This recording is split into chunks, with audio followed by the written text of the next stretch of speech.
Welcome to the Midnight Entrepreneur. I'm your host, Easton Bennett, alongside my fellow co-host, Tyler Sinden. We are both entrepreneurs who are learning, growing, and building our own businesses, and our goal is to share our experiences and knowledge to help you grow and become a successful entrepreneur. Strap in.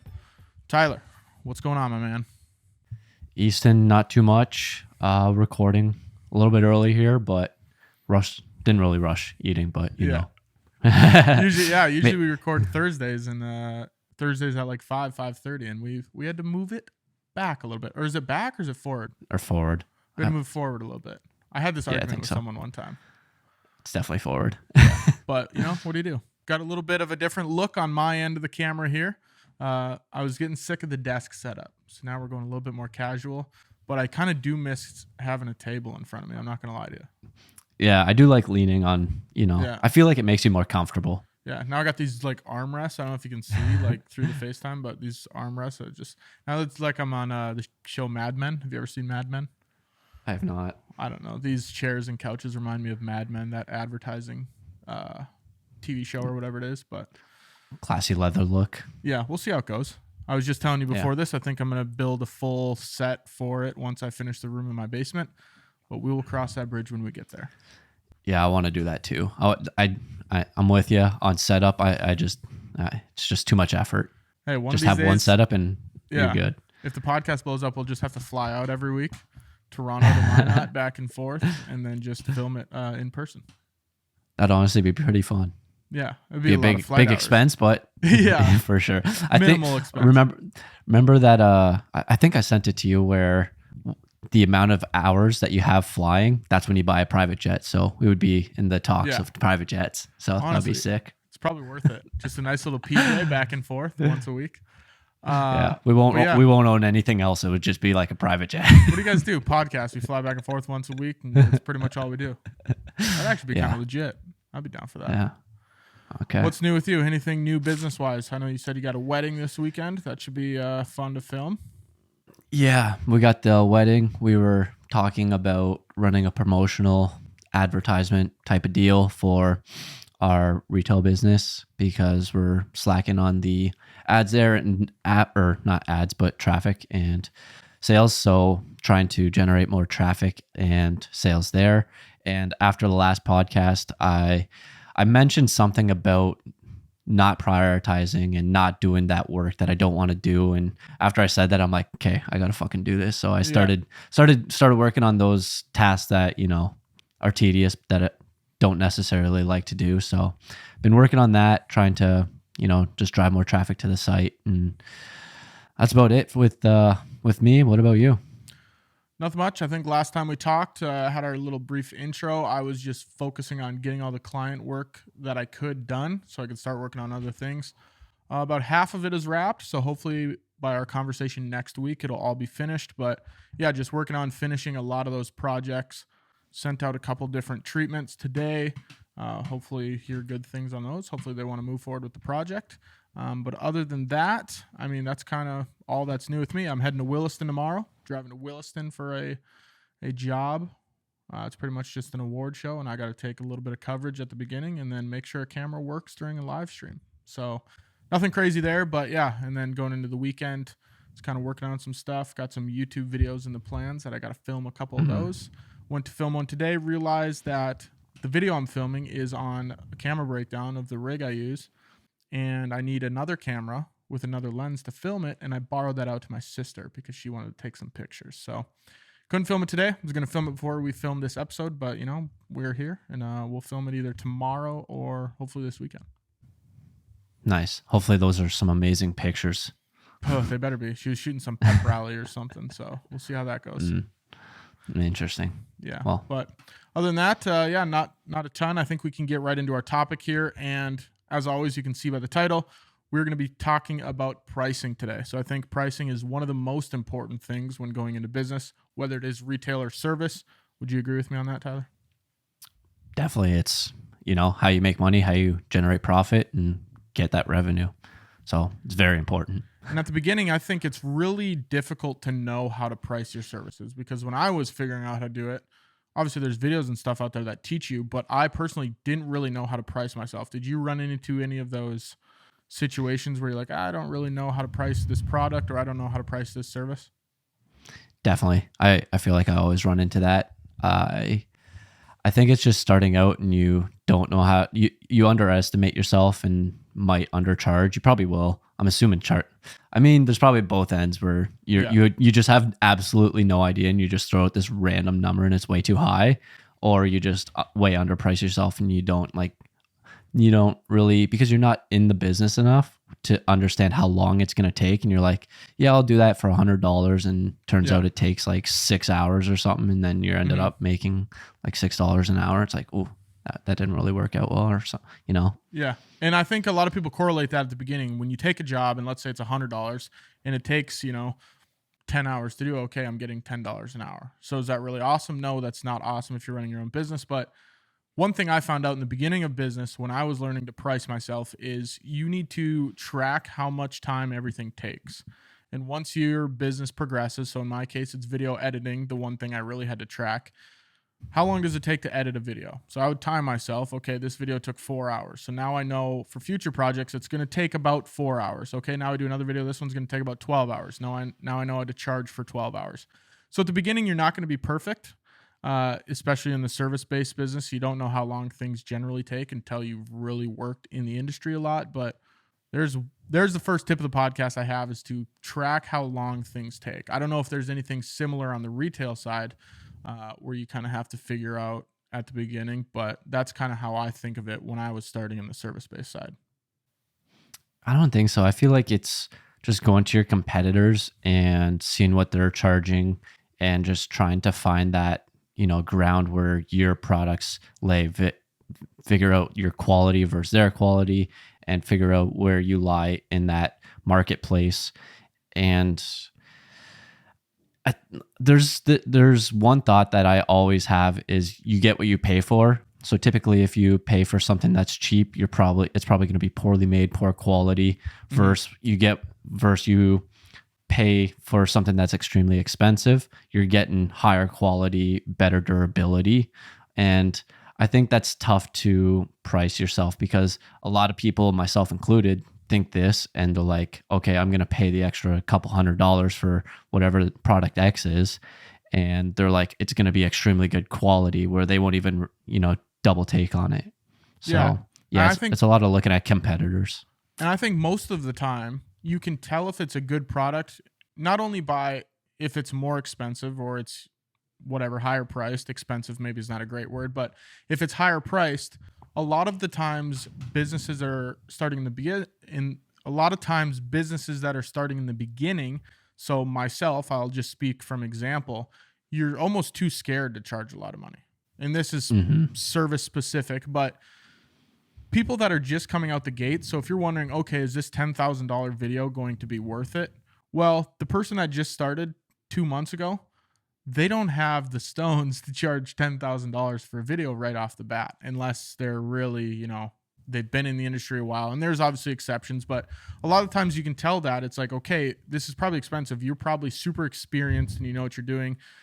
So that's another indicator that's like, okay, is this going to be worth the money? You have a little bit more of a cushion to think that when it is that more expensive product or service. Yeah, I really like that and the saying of if you pay for something, say a service, say plumbing, and that plumber comes and fix your plumb or what is it? Pipes, Pipes within like your say plums. 15 minutes. Yeah. Come and That's what fix I your said. I don't plums. know what the hell a plum is. Yeah. We fix your fruits. Yeah. Uh, so if he comes there and fix it in say 15 minutes and he charges $13 or 33, say $300, he's not really charging for 15 minutes. He's charging for, say, he's been in the industry for like 20 years. He has that experience. He has all the knowledge built up, and that's what he's charging for. It's like everything that's built up over time, and he has that experience. And the same thing with you. You get experience, you get more knowledgeable, and you're able to deliver a better product. And say if someone else was charging, say $100, they're probably more new, and it might take them a little bit longer. They might not do it as good of quality. So a lot of the times, what you are paying for is that experience and better quality. And that's something you almost have to talk to clients about. A lot of times I've had that conversation with clients is that, okay, yeah, it might be X amount of dollars for the video, let's say $2,000, for example. And they say, well, someone else will do it for $500. And this comes up a lot in the pricing industry. And when you're researching online how to price, and it's like, okay, I'll go to the competitor and they'll do it for cheaper. And okay, you might get a cheaper product then. So that's one thing that I think is you're paying for the experience. And if that's a conversation you need to have with a client saying, hey, you're paying for a day long shoot and this much time of editing, but you're also not thinking about the 5, 10, 15 years the person had before that they've been working on their craft, all of the equipment that they've gathered, the knowledge they've gathered, their connections, whatever it might be. So there's always the back end side of things that you don't see when things are being priced. Yeah, for sure. They just come with like an iPhone and yeah, which that's totally fine. If you want to film a video and come with an iPhone, then by all means. But if you're charging $10,000 to do it, you better have some additional add-ons for it. I think this is a good pivot into the two types of pricing that I kind of want to talk about. So that's hourly pricing versus like a value-based pricing. So have you heard this concept before? I assume yes. Yeah, we are actually trying to implement it at my work that we're doing. We actually just signed a few value-based clients because we've had these other clients and we've say 10x their revenue, and they've been paying the exact same price for their services over say 3 years, and we 10x their revenue. It doesn't really add up. So we actually just signed a few and implemented these value-based performance-based clients is actually what we call it. So yeah, performance-based is a good word too. I researched before the podcast on Google because a lot of people, well, not a lot of people, a couple people in the comments are saying, maybe add a little bit more structure to the podcast. So we're going to try to bring a little bit more value, hopefully to you guys too listening. And that's going to in turn make you guys want to listen more. So value-based pricing is the method of setting a price by which a company calculates and tries to earn the differentiated worth of its products for a particular customer segment when compared to its competitor. So that's like the nerdy definition of it. But for me, I would personally say you're not saying, hey, my service or product costs this much. You're basing it off of what the client is going to get in return. Would you say I'm somewhere near kind of what we're thinking there, Tyler?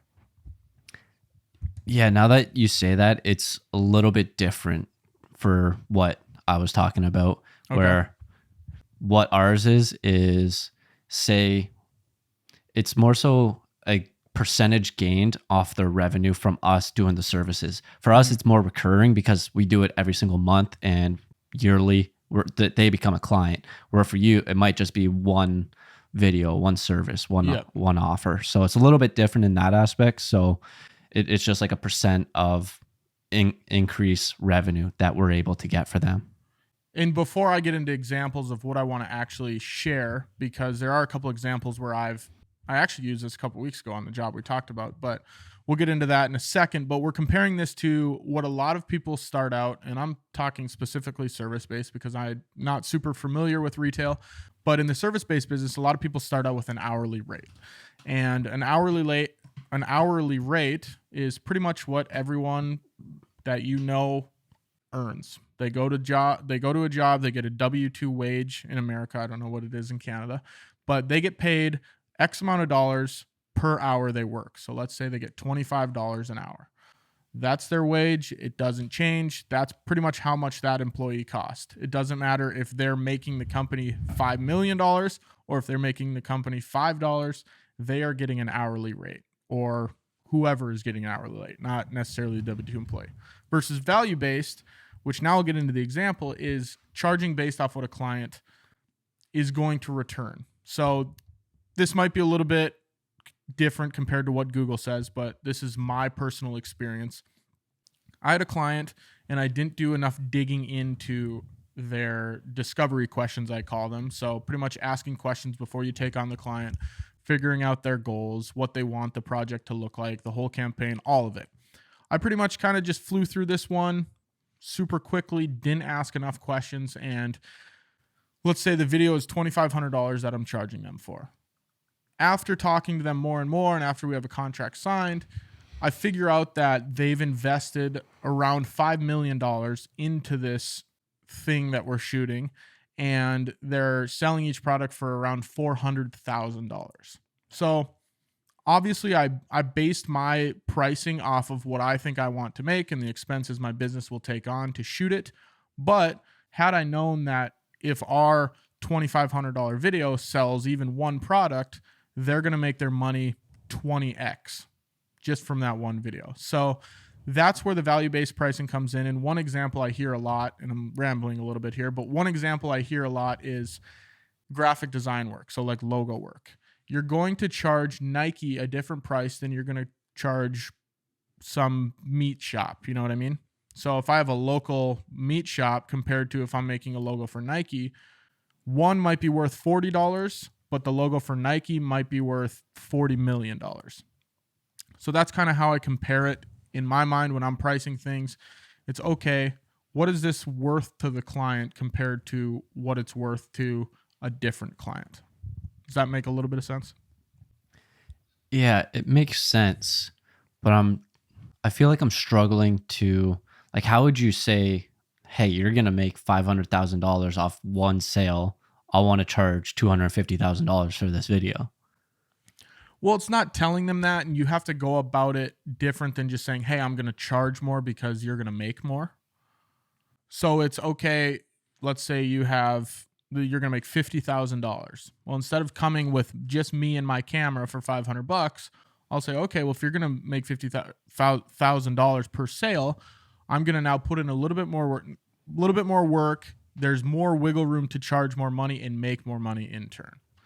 So that's where it's like, okay, well, if you want to sell this $400,000 product, well, then I'm going to need a team that can sell 10 of them. So I'm going to need, let's get a script writer. Let's get someone that does copy. Let's get an ad team that does that kind of stuff. So that's how I look at it is, okay, well, if there's more value that you're going to get in return, then I'm going to provide more value on my end, which in turn obviously makes me more money, but I'm going to provide more because there's more wiggle room for you to adjust like that. I feel like it would end up on the client's end if they do want to go that route and spend that money. Yeah. Correct? Yeah, it is. But it changes the pitch when you go into it. Yeah. So it's like, okay, sure. You've invested $5 million, and it's more of a mindset. It's not like, hey, I'm going to charge more because of this. But if you've invested $5 million into this business or this, in this case, it's a product launch, then on our end for creating the marketing material, you're going to have a little bit more wiggle room to create something if you're that in depth into the actual investments of the business. You know what I mean? Yeah. You don't want to be too tight with the budget because then it leads to not doing enough Yeah. for the client. But if I would have known beforehand, hey, we've invested $5 million into this, I would have said, okay, well, instead of like, hey, here's this rinky dink operation, we'll come in, we'll do this video for $2,000. I would have said, hey, here's $50,000 and here's what we can give you. And maybe that's just something on my end where it's like, I always think that people don't want to spend money, but knowing these ahead of time, and this could be in your discovery meeting, and maybe we'll do an episode on like discovery calls and talking with clients, but that value-based pricing is okay. Yeah, we're going to charge a little bit more, but we're also going to provide more. Do you mind me asking what the most you've charged for a client? For one project, I think it was $7,600 or close to that. And obviously it wasn't just one video. There's a couple different pieces, but it was one crew, if that makes sense. So then a majority of the extra work was on the back end for editing and post-production and that kind of stuff. But for the one project where we show up and actually do it, it was about 76 or 74. It was one of those two, 74 or 76, somewhere in there. What did you think of the final product, the whole experience from that compared to a lower end project that you say worked on, say like a $1,000 or $2,000 project? I think the production quality was higher. Hopefully the client does too. I know they were super happy with it. But just going in there with more people, being like, okay, now we have someone on set to do this. And previously we had to hire someone to actually write the scripts and rework how those things are going to work. So obviously they paid a little bit more money for a few more deliverables, extra videos, different formatted videos, but the whole experience, the whole client experience from start to finish was better quality than you'd get if you're just like, okay, here's a $700 video. Cool. But I mean, it really depends on the client. And that's why this is skewing off of pricing a little bit, but you need to know beforehand, you need to ask the questions that actually bring those things up. Yeah, for sure. I think it depends on like your industry, because we did have a plumber come out here and he fixed something, and it's like, sure, he can give you like a quote but initially, but like until he comes out here and figures out exactly what he needs to be doing, he doesn't really know exactly what he needs to be doing and all the effort that needs to be put into it. So it's tough for him to base his price off of just, hey, this is what's wrong. Can you come out and fix it? Yeah. No, and I had the same thing. I had someone come out and they had to clear out my my plums, my pipes. They had to come clear out my pipes, and I think he was here for 10, 15 minutes, and it was like $220. Yeah. And it's like, okay. Same thing. Well, and it's like it's obviously valuable because I can go to the bathroom in my house again now, but is it worth it? Because all he did was just push a thing down the tubes and just push. If I had the tools, You've never used a plunger before? Well, it was down the laundry, whatever you call that. I think I'm pretty sure that's what he did with ours too. Yeah, and it's like you just push through there, and it's like, yeah, if I had the tools, I probably could have done that too.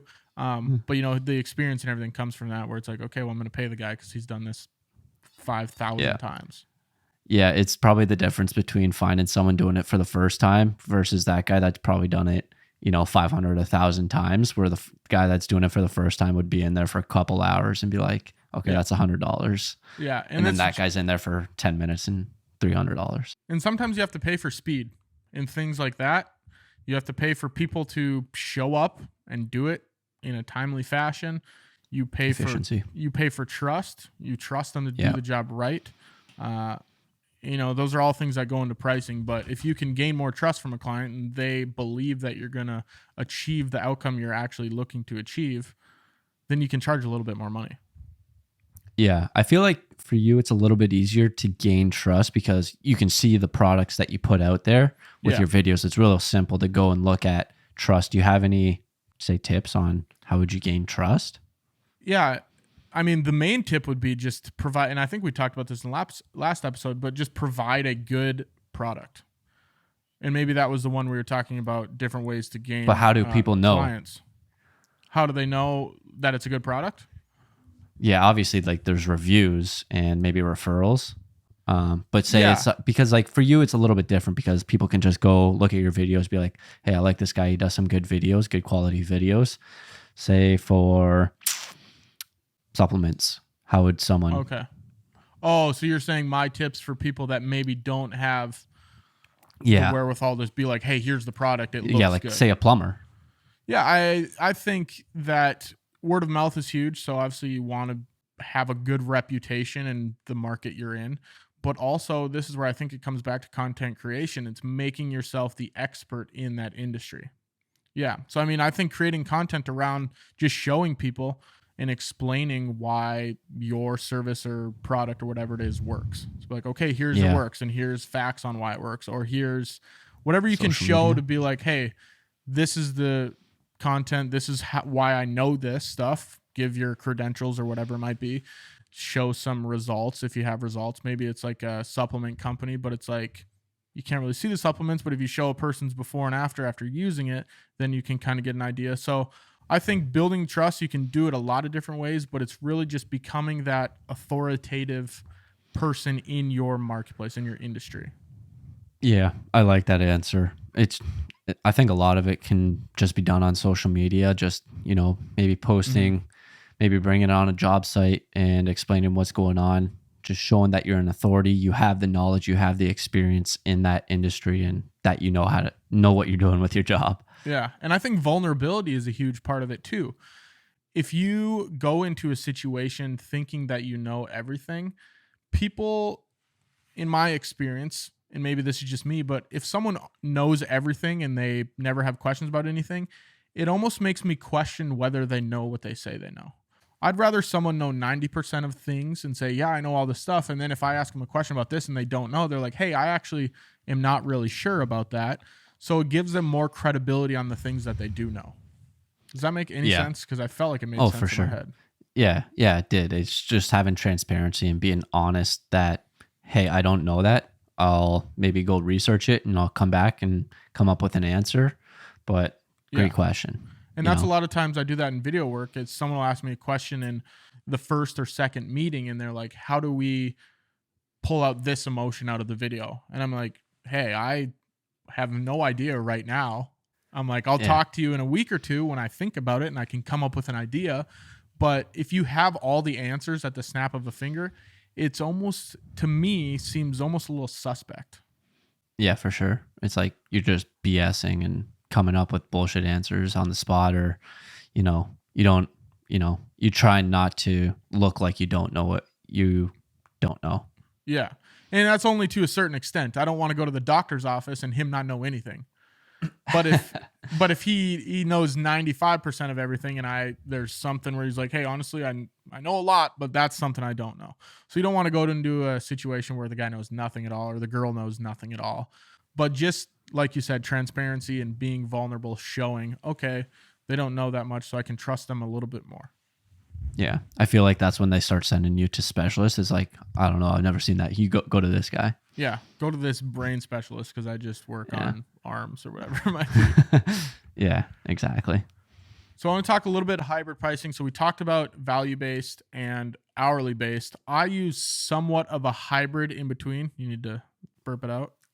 No, I don't know what it's been. It's like it feels like I need to throw up. It's been there for like the past like 3 days. It's weird, but completely off topic here. You go back to your hybrid pricing. It's not ideal. Hybrid pricing. So I use a hybrid between value-based and hourly-based. So when you were questioning me about what I was explaining for the value-based, I have some of those questions too when doing that. Like it almost feels morally wrong to say, okay, if you're making more money, then I'm going to charge more money for no reason.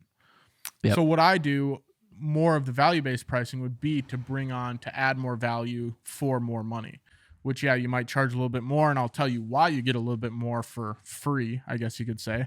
But what I do is I charge a day rate for my shooting. So whoever comes on set, a day rate.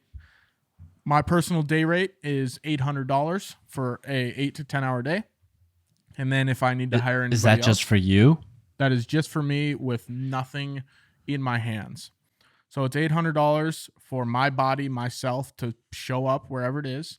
And then there's a $400 camera package. So that's for me to come with all my equipment. So basically my day rate is $1,200 because I kind of have to show up with it. Now, a lot of times to get an 8 to 10 hour shoot, not all shoots take that long. So a lot of times it's on a half day rate basis.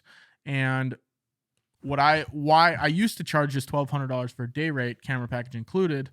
Now I charge $800 for the day rate with a $400 camera package, because then the day rate, if you half that, so the $800 day rate goes to $400, plus you add the camera package, another $400. So instead of the day rate being half of $1,200, $600, it's now $800 because it's half of $800 plus $400, if that's making sense. I'm going to have to put like a diagram on screen here. So that's an easy way to put a little bit more money in my pocket, or at least push clients to say, hey, yeah, you can hire me for a half day rate, but it's only going to cost you this much more for a full day. So let's shoot more stuff. So that's what I charge. And then when I have to hire people on set, let's say there's a gaffer, someone that does the lighting, or there's an audio person, whatever their day rate is, they just send it to me and I just tack that onto the bill. I don't take a cut of that. If someone says my day rate's $500, boom, $500 to the client, automatically goes to them. So I don't see it.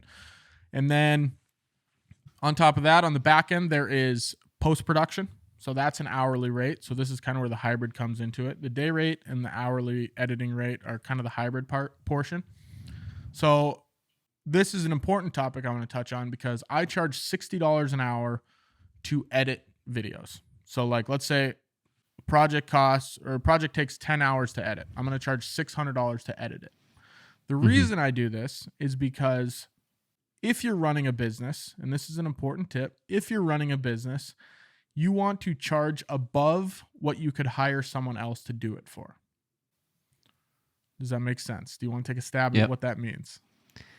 Basically, if you wanted to outsource it and Correct. say go to like a freelancer and, hey, I charge $20 an hour, you're making $40 profit per hour on that, and you don't have to do anything. Correct. So when I first started doing my pricing, I would charge, let's say it's $30 an hour to edit. I would edit all those hours, and then it's like, okay, I worked for the money, but now I'm in that W-2 mindset where it's, okay, I'm going to trade time for money. That's strictly what I'm going to do and edit. Now, if I ever wanted to outsource things, which I do edit a lot of my own videos, I rarely outsource, but I'm charging $60 an hour to edit. So if I want to hire out for $30 an hour, there's $30 per hour of however much I'm charging for that I don't have to do anything for. It's free money. It goes right into the business. So that's something to look at when charging for things like that. Now, if you're charging for a day rate where I actually show up, then you can't really do that because I can't charge for $1,600 for Easton and then hire out for $800 and Steven shows up. Yeah. It's like, who's this guy? So that's more of the internal side of things where you can outsource those kind of things. And then any expenses that I incur. So that might be music licensing, travel, crafty, which is like food for being on set for all the crew and the actors and everything. Anything you got to rent, camera, lights, anything like that. Usually I don't rent anything because I own everything. Actors, actresses, you got to pay them. That's part of the crew. And then, any other expenses that come up. So those would be the, I would say, hourly type pricing, where that's the worst side of the hybrid pricing. And then on top of that, I charge what I just call the profit fee. So I take the price of that, I tack a percentage onto it, and that is just money that goes to the business just for operating the business. So when I first started doing this, I wasn't doing this. And now it fluctuates between like 10 to 20% that I tack on to each job. I feel like for your specific business, everything that you do is nearly profit, which is interesting. Correct? Is nearly profit? What do you mean? So you charging to show up for $1,200 for the day. That's straight profit pretty much, other than you renting out your time. Correct. So, well, yeah. And that's where I look at it as that wouldn't be profit, because if I was a freelance director of photography, let's say, and someone hired me to go shoot their film or whatever it might be, they're going to pay me the same thing. They're going to pay me $1,200. So that's trading time for money. It's just trading more money for time than, let's say, $25 an hour. That's more like what, $100 and some an hour. So there's not a ton of profit there. I don't see that as, but I mean, if you look at it in the business side of things, it could be. Yeah, I guess the other thing too is you're also paying down any expenses that you had. Say, like if you had to buy all those cameras, and then once you're able to pay it all off, then basically from there on, it's somewhat profit. Correct. Yeah, and that's where the camera rental comes in. Yeah, it's part of me showing up, and I can't do it without it. But I had to purchase all of this stuff, which is, tens of thousands of dollars of equipment. So showing up, I can charge $400 every shoot. Eventually it'll pay itself back, and I'll always have the equipment. So it's almost like a rental. If I was to show up for $800 a day, just my body, no equipment, I would have to rent some gear, which would be way more than $400.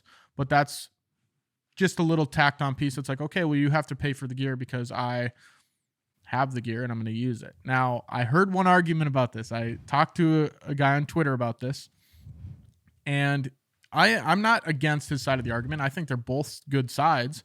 My side being, you're going to pay for it because I have it, and you'd have to rent it if we didn't have it. His is, when you go to a hot dog stand, you pay for the hot dog. You don't pay for the stand. So I understood that a little bit.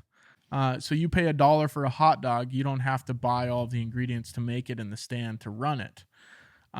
So his point kind of makes sense, but I'm still gonna. But the guy doesn't have cooked hot dogs without the hot dog stand. Correct. So I wouldn't have videos without the equipment. Yeah. but they should be paying for the final price. So his thought process is they should pay for the video and not everything that it takes to make the video. So they should pay for a 1 minute video. What is a 1 minute video worth compared to a whole crew of people showing up and doing it? And I think they are the same, but paying for just a 1 minute video looks different than paying for a crew of 10 people, $100,000 worth of gear, 3-day shoot. You know what I mean? Yeah. I don't know. I just got this thought in my head. Someone paying you $800 just to show up and stand there all day. Just be like, all right, do your thing. It's like, can't. Just got to stand here for 8 hours. That'd be quite the day. Yeah, I mean, I'd do it. If you want to have me just hang out for 8 to 10 hours, I'll come do it for $800. $100 an hour to do nothing? Do I get my phone? We go to the bar. Yeah, I mean, it's like a hangout service. Yeah, I'd rent me. I'd watch TikTok for 8 hours straight and have no problem at all. Not a care in the world. But talking about the percentage a little bit more at the end, that is straight business profit. So one thing I didn't account for when I was starting my business is a profit. A business needs to make a profit. That's why people start businesses. When I was just charging for my day rate and hourly editing, that's pretty much just charging for the business to pay me, whatever. Anything on top of that, I couldn't keep in the business as profit because I was paying myself the money. I was only charging for what I was worth on the jobs, whereas now the business is making 10 to 20%, and it fluctuates depending on the job, but the business is making that money just by being a business. Mm-hmm. So I don't know if we want to break down profit, but do you want to break down what exactly profit is? What it is? Well, profit is just, the technical terms is whatever it costs minus the expenses is the profit. Yeah. So, I mean, if it costs $5 to make it, the expense, or if you sell it for $10, it costs $5 to make it, your profit is $5. And that's how we get a business. Yeah. That's good. Yeah. And that's that. Yeah. And you need that. You need it. And that's one thing people don't think about when they're starting businesses, or I didn't think about, is where's the profit coming from? Yeah. It cost me, or I'm charging $2,000 because it takes me $2,000 worth of labor and equipment to make it. Well, where's the profit on top of that? So pretty much it's $2,000 to make, or I'm selling it for $2,000. It's $2,000 to make, 0% profit. So now by adding that 10 to 20% on top, let's say it's $2,000 it costs me, and that's what I'm charging to make, plus I'll add, let's say 10%, so another $200 on top. So the client gets charged $2,200. The $2,000 goes to paying the crew, paying me, covering my salary, everything on that end. And then the $200, just business can do whatever they want with it. If they want to throw a Christmas party, they can. I find that interesting that you have like that profit, because for me, I've done a few projects on the side here trying to take off, and I don't calculate that in, because to me, it just comes in as like, here's $500. And it's like, to me, that's $500 profit. Yeah. But I'm trying to like look at it where I've had these expenses. I bought the camera, I bought the drone, and I try to look at it that way. And I'm trying to price it out to say that it paid for itself. But at the same time, I just see it come in as like, oh, profit. Have you read Rich Dad Poor Dad? Okay, so I thought that exact same way, is that, okay, I'm going to get paid for my money. And his second book goes into cash flow quadrants, I think it's called. And it pretty much takes you through, like the first is a W-2 employee, like we talked about, an employee. The next one is something else. Then it's like a business owner where you're actually taking a profit. And then it's like an investor where you don't have to trade any time for money and money's just working for you. So those are the 4 quadrants. And before I read that book, I would think that too. If I got paid $500, boom, that $500 is mine now. It's like, okay, but you can't grow a business if there's no profit. So now once I started thinking to grow the business, there has to be a profit because I'm covering my personal expenses. That's when the business started to actually grow. And it's a little bit different for you because I don't know if you treat it like a business. Right now, you might be treating it like a freelancer. Yeah, so I think so. Yeah. And once you start to lean more into the business side of things and bring more people on, I have a business, but I don't have any full-time employees, but I treat it like I do. So once you start to lean that way, it makes a little bit more sense to start charging profit. But if you're getting paid freelance, it's hard to tell the guy that's paying you, oh, also I need 10% for profit. Yeah. Do you show that to them and be like, this is profit, or when you send them the estimate or quote? Nope. When I send over treatments, it's pretty much, here's how much it costs.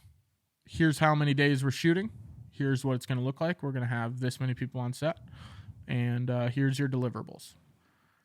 Okay. There's only been a couple times where people have said, well, where's all this money going towards? That's when you can kind of give them a selective, itemized breakdown of, okay, well, my day rate's this, camera package is this, editing costs this much, we got licensing.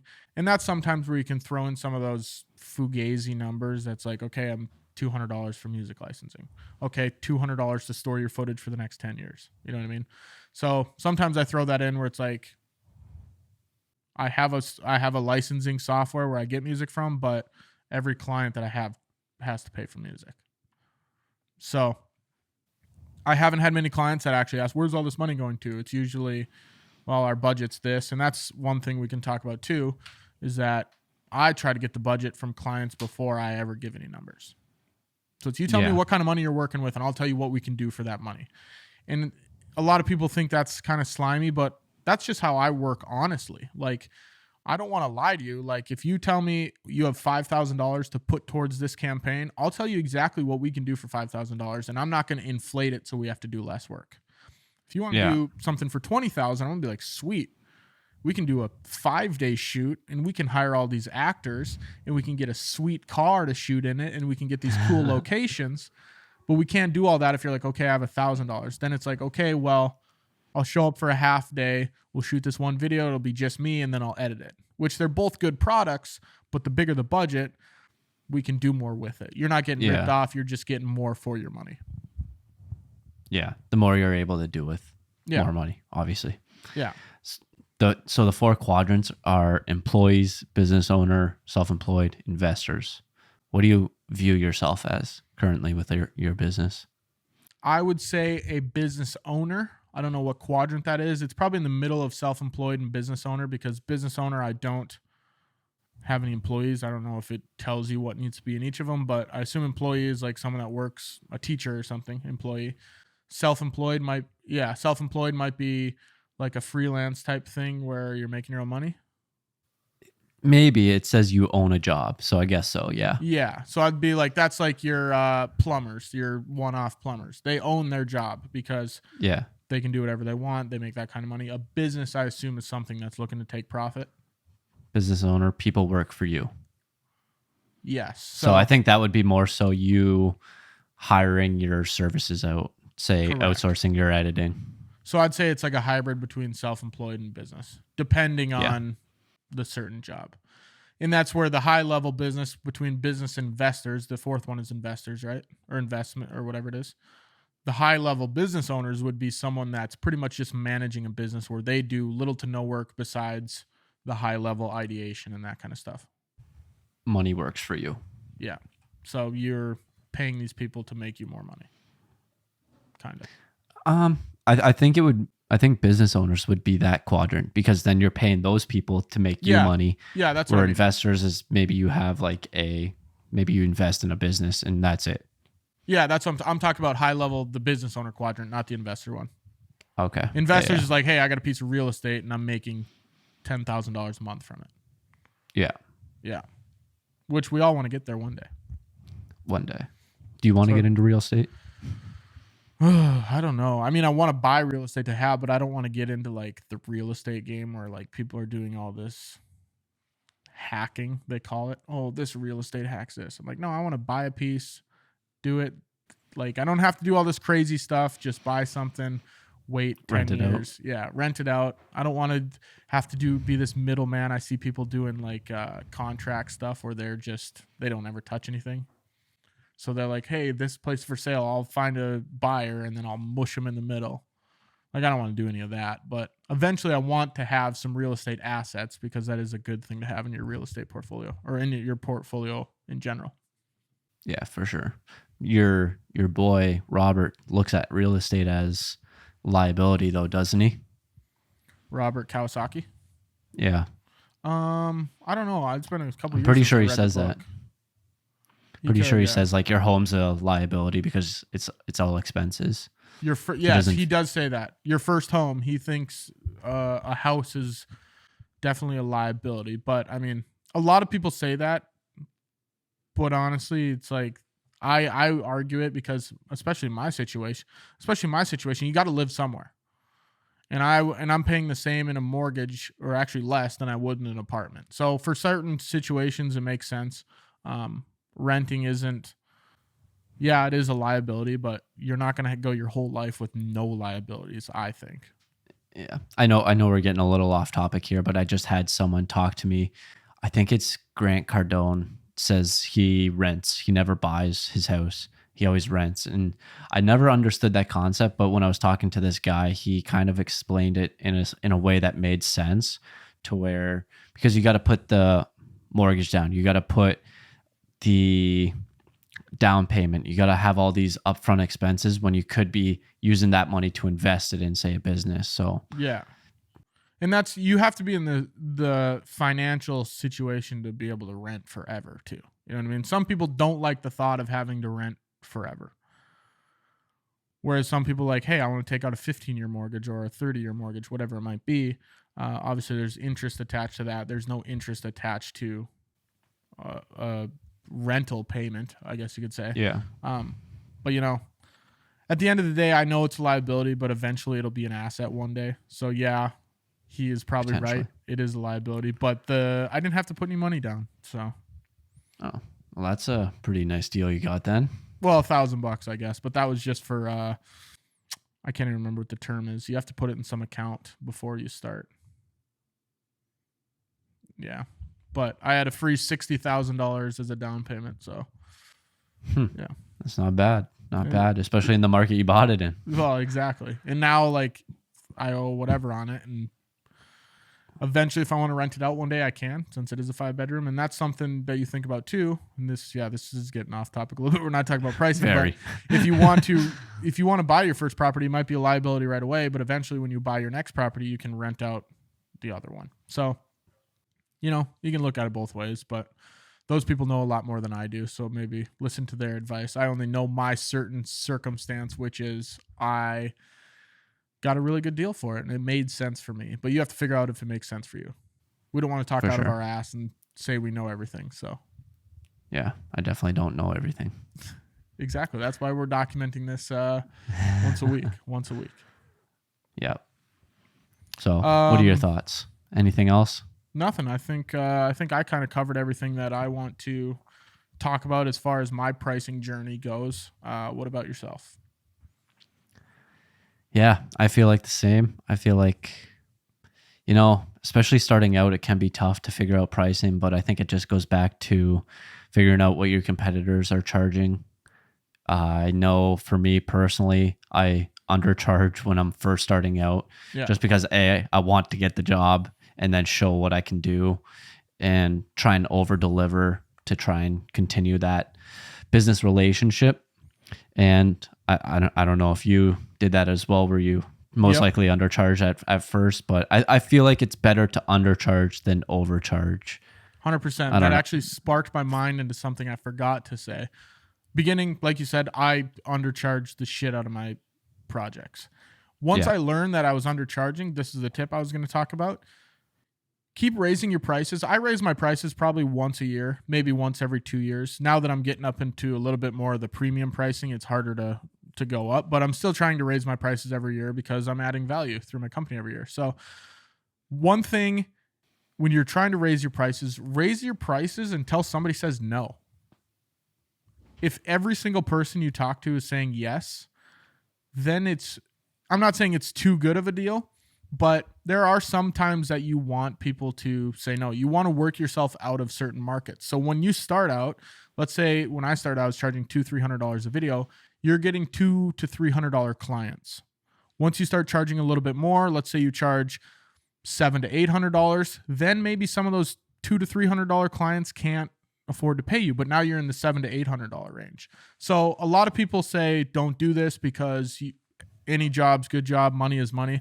But it's like, yeah, I don't take I have a minimum level of engagement now, which is, I think, is the best term ever. And it's $300 for me to do any project, for me to even consider doing the project.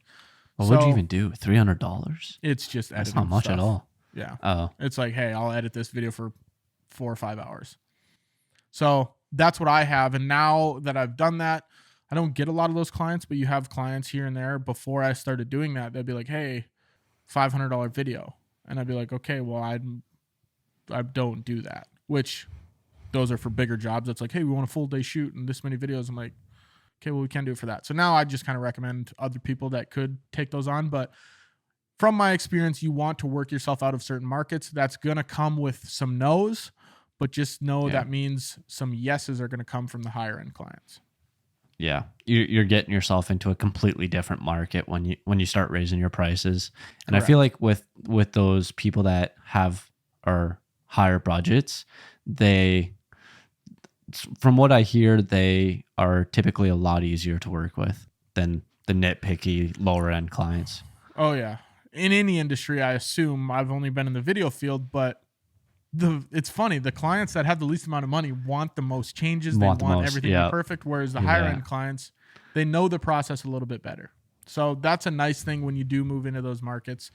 And another thing I'll mention that I forgot to touch on is I was explaining this to my dad because when I first started my company, he didn't really understand how are you charging. And this goes back to trading time for money. He says, how are you charging $1,200 per day to shoot, which is over $100 an hour, which, you know, if you did that every single day, you're making over $200,000 a year. Now there's a lot of people that are making that kind of money, but you know, that's really good money for, I'd say, a majority of people, right? That's you're in the 1%, I think. So when I had to explain this is that you might raise your prices, you're going to get some no's. And instead of doing 5 videos for $200 each, that's $1,000. Maybe now you do 1 video for $1,000. So you're lessening your workload, but you're still getting paid the same amount of money. So that's one thing I learned. It was really hard to transition because I thought I was leaving money on the table. But once you actually get that through your mind that, okay, I'm going to lose those lower end clients. I'm going to get more no's. But the people that say yes to my higher end packages are going to cover the same amount of money that I would have got with the clients that I'm losing. I like it. That was actually, I'm glad that came up because that was something that I was thinking about before the episode that I really should touch on because that was like a big turning point in my video production company is that, okay, I want to charge more money. How do I do it? And once I clicked in my head, that's like, if I want the $4,000 clients, I'm going to have to drop the $500 clients. Yeah, that's a good strategy. But yeah, that's pretty much all I got on pricing. Tyler, do you got anything else on pricing? No, I'm pretty sure that's all I got as well. Well, let's wrap this episode up then. That is episode 6 of The Midnight Entrepreneur. If you have any questions you'd like us to cover or answer, you can email us at themidnightentrepreneur@gmail.com. If you found value in this content or found this entertaining, share this with a friend or post it on your story. If you really enjoyed the show, we'd love a rating and a review on wherever you're listening. Talk to you guys next week for another episode of The Midnight Entrepreneur. Can I throw something else in? You sure can. Okay. I just wanted to say, even if you don't like it, you can leave us a review. We love hearing feedback. We heard someone on YouTube. He left us some, tips and stuff on what we should improve on. He wasn't a big fan of it. So, that helps us deliver a better product as well and hopefully deliver more value.